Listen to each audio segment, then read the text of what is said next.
عزتمندو د الله سی کتاب دی الله ته محبوب کتاب دی د الله کلام دی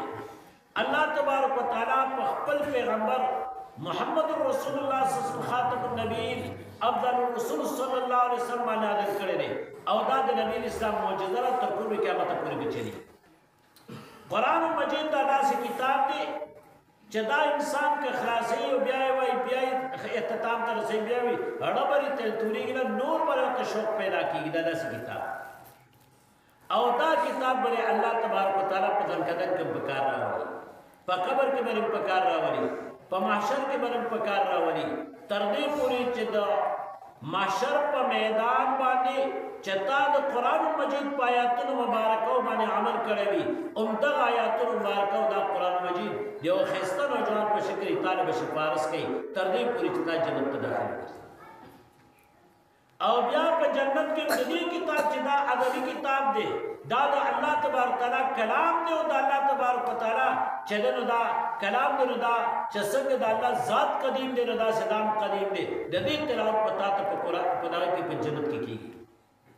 نو زمای وطن تاسو داسې کتاب ختم وکړو چې هغه الله ته محبوب کتاب دی په محبوب ترین پیغمبر صلی الله علیه وسلم نازل کړی او په محبوب د داسې بو خاریونو چې هغه خاریو الله ته زیات محبوب دي چې یو مکم کرما او بل مدینه منوره ده چې دا د اسمان والا خلق ته ما سوا دي بو خاریونو نور خاری نشته اگر کا د مال په دولت سره مخ کړي دا په خاري ایت داسې لکه سپوږمۍ باندې د اسمانونو ولې مخلوق تختاري او دا راک نه دا په داسې خاریو کې نه شي او دا ډول خاریو د ځمکه هم جنت ته ځي او ډول خاریو داسې پاکیده خاریو دي چې الله تبارک وتعالى به دا دجال نوم بچ کړي دجال به دا ډول خاریو ته داخلي نشي داخلي نه بنشي فرشتي مولاړي نه وي پریدي دغه دجال د اوت غرنا پر جرف او غر دی پاغي باو کی جو دلیل به هغه قصر النبي دا مخامخ مناره چکاري دا معنی د پیغمبر علیه الصلاه والسلام خورا داخلي دی ورته نشي نظمای د پوندو دا په داسې پاکو خاریو کې نه شي په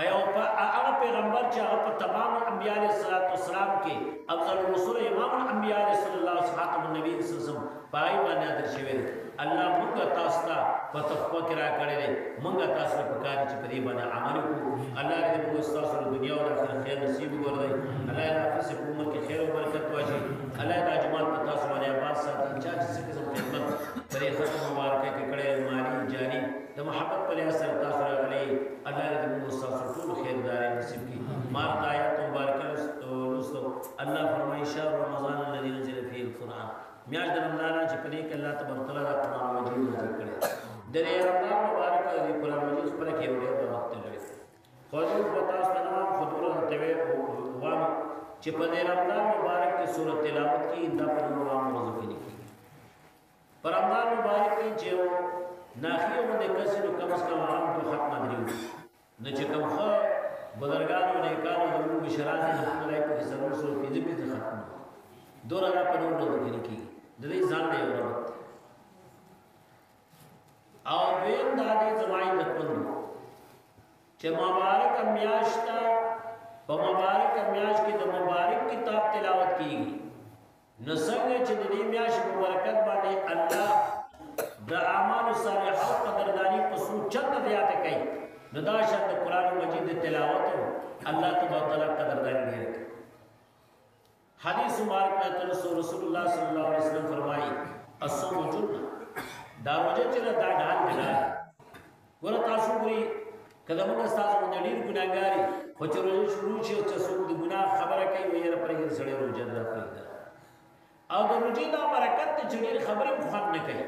تاسو ګوري درته قسم المراد چې ضرور خبرو شي په الله سمټ کې بلا خبرو شي ارس ختم شي زرړو عظیم انسان باندې دا